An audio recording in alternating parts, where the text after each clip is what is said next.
उसैर बिन जाबिर ने बयान किया कि कूफा में एक मुहद्दिस थे जो हमारे सामने अहदीस बयान करते थे।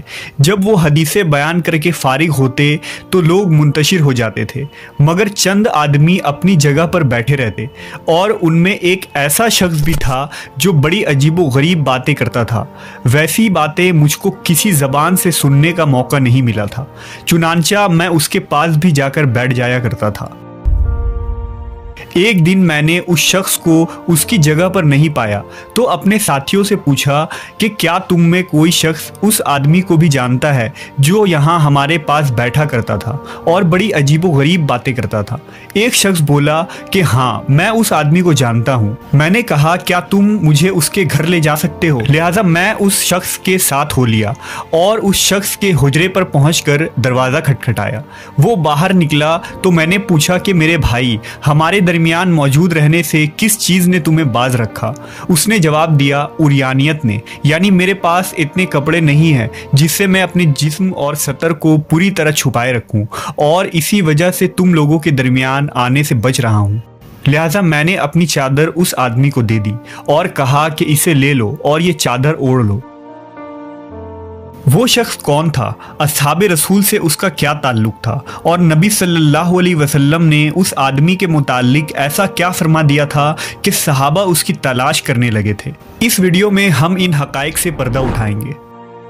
अस्हाबे रसूल की शख्सियत इस्लाम में नहायत ही बुलंद तर और मुनफरिद हैसियत रखती है, जिन्होंने दीन के खातिर कुर्बानियाँ दी और अल्लाह और उसके रसूल की मोहब्बत में अजियत उठाकर इस्लाम की सरबुलंदी के खातिर अपनी ज़िंदगी कुर्बान कर दी।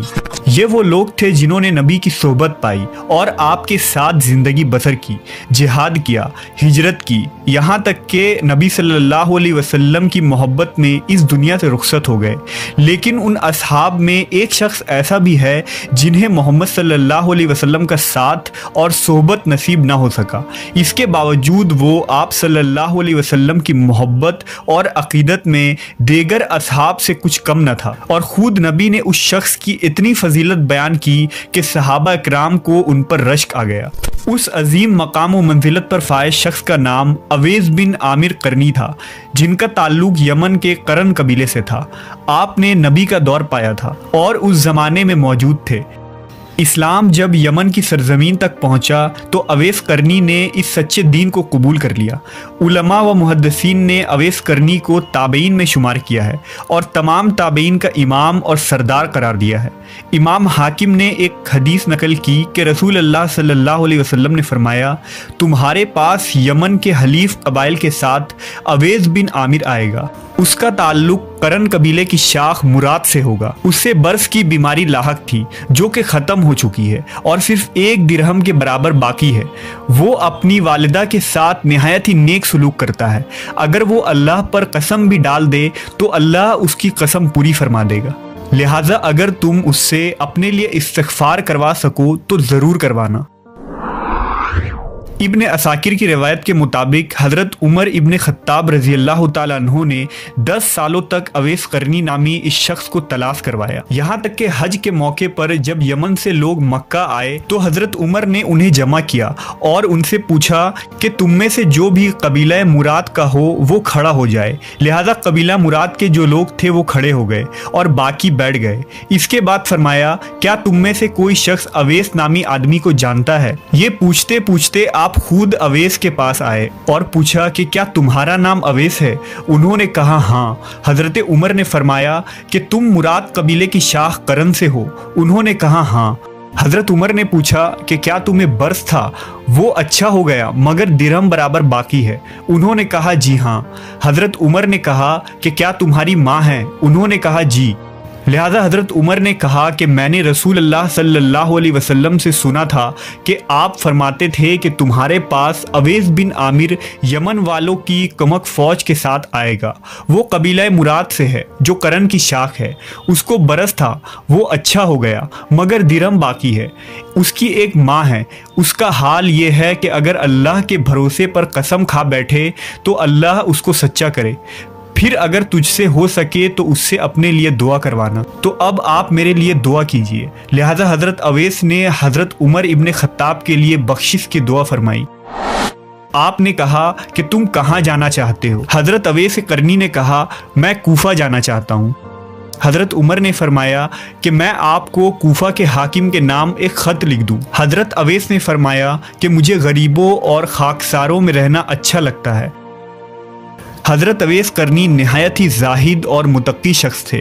آپ کے متعلق روایتوں میں آتا ہے کہ آپ کے پاس ایک چادر تھی جو زمین پر بیٹھتے وقت زمین پر لگتی تھی۔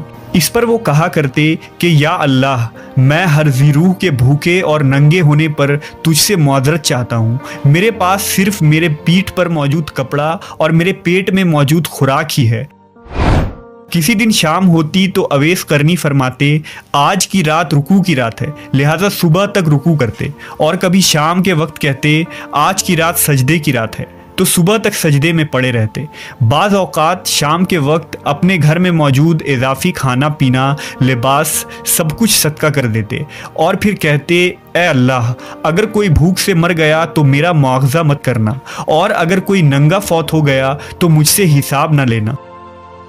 دراصل آپ کی نابینا والدہ کی دیکھ بھال اور خدمت کی وجہ سے اویس قرنی نبی صلی اللہ علیہ وسلم کی خدمت میں مدینہ نہ پہنچ سکے، لیکن غیبی طور سے اللہ نے نبی کو ان کی خبر پہنچائی۔ جب امیر المومنین حضرت علی رضی اللہ تعالیٰ عنہ خلیفہ منتخب ہوئے تو اویس قرنی کوفہ منتقل ہو گئے تھے، اور آپ نے امام علی کے ہاتھوں پر بیعت کر کے آل محمد کے خاطر جانثاری کا عہد کیا، اور اہل بیت رسول کی محبت میں آپ نے جنگ صفین میں حضرت علی کا ساتھ دیا، آپ کے حمایت میں میدان جنگ میں اترے۔ سن 37 ہجری میں جنگ صفین میں آپ کی شہادت ہوئی۔ خود امام علی فرمایا کرتے تھے کہ نبی صلی اللہ علیہ وسلم نے ارشاد فرمایا کہ اویس کی موت خدا کی دین کے راستے میں شہادت پر ہوگی، اور بہت سے لوگ بروز قیامت اس کی شفاعت پائیں گے اور آتش جہنم سے نجات حاصل کریں گے۔ صوفیوں کے نزدیک حضرت اویس قرنی کا ایک خاص مقام و منزلت ہے۔ آپ کی شخصیت اور کردار صوفیوں کے سلوک اور تصوف کے عین مطابق ہے۔ اہل صوفیہ میں اویسیہ نامی ایک گروہ بھی موجود ہے جو حضرت اویس قرنی کو اپنا روحانی امام تسلیم کرتے ہیں۔